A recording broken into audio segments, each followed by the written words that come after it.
Hi, I'm Mike. I'm Scott. And I'm Mark. We are your Screen Machine product support team, and here's another quick tip. In this tip, we will be going over your maintenance reference decal on your 520 TS3 Spyder. So this is a great reference decal to get used to on this machine.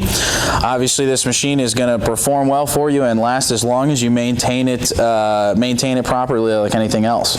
So here on this maintenance reference decal, you'll see a pictorial diagram of the machine here. You'll see some numbers in some bubbles here that point to different areas of the machine. And all you do when you're shutting down at the end of the day or whenever you do your scheduled maintenance, you're going to want to look over this decal right here, go down the list and make sure everything's been maintained on it.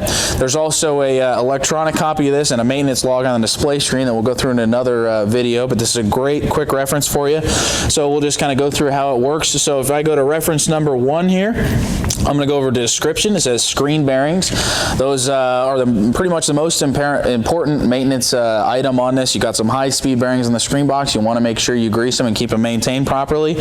So we're going to go over to instances. There's 2 of them, one on each side of the screen box. Service interval is going to be every 8 hours. You're going to want to grease those. You're going to go over to remarks, which tells you what you need to do for that particular item. And the remarks to this add to 5 to 6 pumps of grease every 8 hours. So if you have trouble locating where those maintenance points are at, that's what this pictorial decal up here is for. It has that number 1 in a bubble, points down to each one of those screen bearings, tells you exactly where you need to apply that maintenance thing or that maintenance item at. And it's just got some other great information about what type of grease to use, some other warnings, and some other good information. If you have any questions or concerns, up at the top right corner here is our contact information. Give us a call and we'll help you out.